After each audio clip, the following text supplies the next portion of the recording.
darle la bienvenida a Nicovalle, a toda esta gente que están lejos, de tan lejos, ¿verdad? Que ha llegado de Río Branco, haciendo toda esta ruta que era antiguamente la ruta de la diligencia. Y bueno, es un gusto recibirlos. Antes de comenzar queríamos hacer la entrega también, la compañera. Nosotros hemos preparado unos diplomas que queremos entregarle a usted en representación de todo el grupo. Y luego tenemos uno para cada uno de los viajeros, así que es un gusto. Y ese pañuelito que tiene la foto impresa de lo que era la antigua posta del Ángel, una reliquia realmente la foto, y también es producto de un trabajo en equipo de varias compañeras que han hecho ese esfuerzo, y bueno, es un recuerdo de nuestro pueblo para ustedes. Gracias. Bueno, me ha tocado a mí el honor de tener que contar un poquito lo que era este recorrido de la posta de la diligencia, este recorrido de las diligencias, mejor dicho. Ustedes vienen desde lo que era la antigua Villa de Artigas, ¿verdad? Río Branco, hoy día. Un lugar que por allá a fines del siglo XIX era unido solamente por las diligencias, porque realmente antes de la llegada del tren, incluso hasta Montevideo, todo el viaje había que hacerlo en diligencias. Por 1891 este pueblo tuvo la suerte y la alegría de recibir el ferrocarril, con el asombro que debió suponer eso para la población. Por primera vez se podía viajar desde la capital del país hasta Río Branco, hasta el 33, en ese medio de transporte que era revolucionario, que asustó a mucha gente en aquel momento por su velocidad, por el ruido que hacía, ¿no? En Nicopero los pasajeros que deseaban continuar el viaje a Melo o a Río Branco debían hacerlo en diligencias. Vehículos que no eran muy grandes, llevaban apenas entre 8 o 12 personas y tenían que sortear grandes dificultades para poder llegar a destino. Arroyos crecidos, caminos intransitables, que eran lo más común en esos tiempos. Pero a pesar de todo, los mayorales que conducían esas diligencias tenían una destreza que realmente dejaba asombrado, ¿no? Superaban todas esas dificultades y cumplían un rol social importantísimo para la época.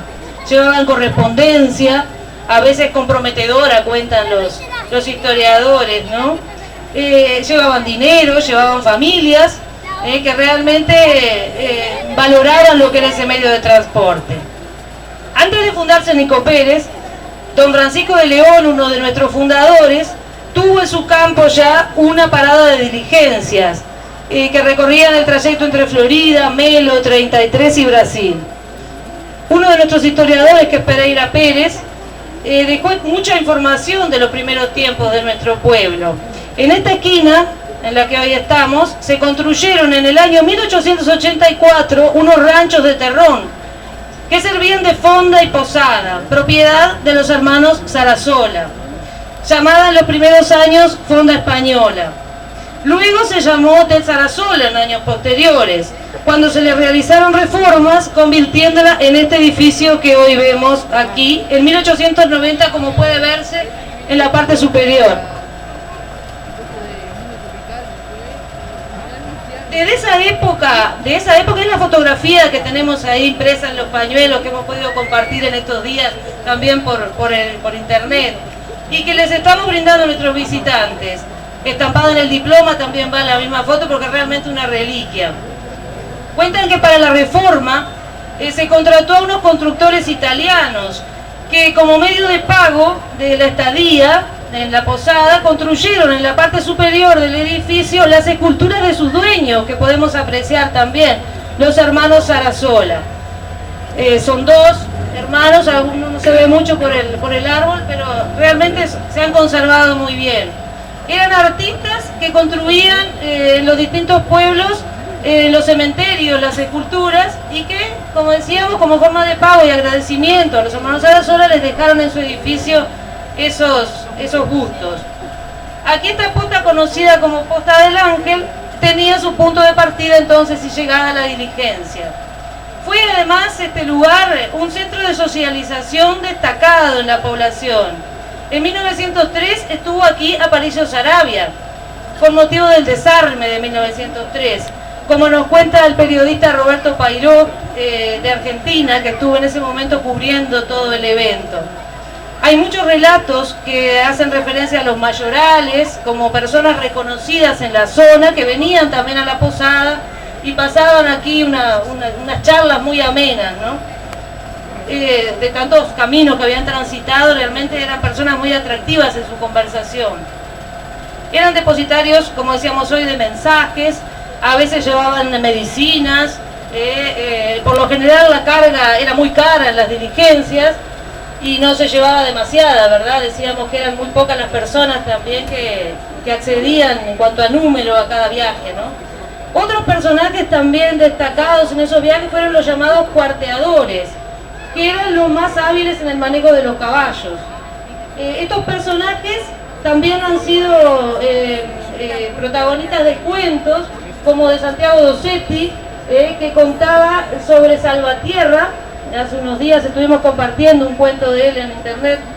Y bueno, ahí estuvo ese cuento ambientado aquí también en Los Molles, donde también paraba la diligencia. Un dato también para nosotros relevante es que la primera diligencia del país estuvo en La Valleja, fue creada en La Valleja.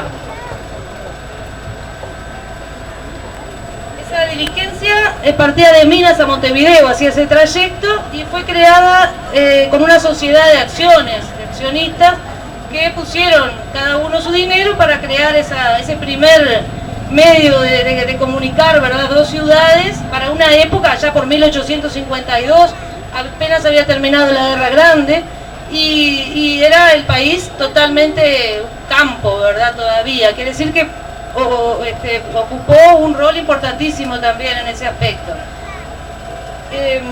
Bueno, nos vamos a detener un poquito en lo que era recrear esa época. Para eso hemos contado con el apoyo invalorable de un grupo de teatro local, que nos va a dejar una representación que se ha titulado Cosas de Viajeros, y nos van a recrear un poquito lo que era esa época. Puede pensarse un poquito, viajar un poquito con la imaginación, pensando que este grupo de viajeros está saliendo de Río Branco, de aquella Villa Artigas, para llegar a Nico Pérez. Así que los invito a hacer silencio para escuchar que por ahí están escondidos los viajeros.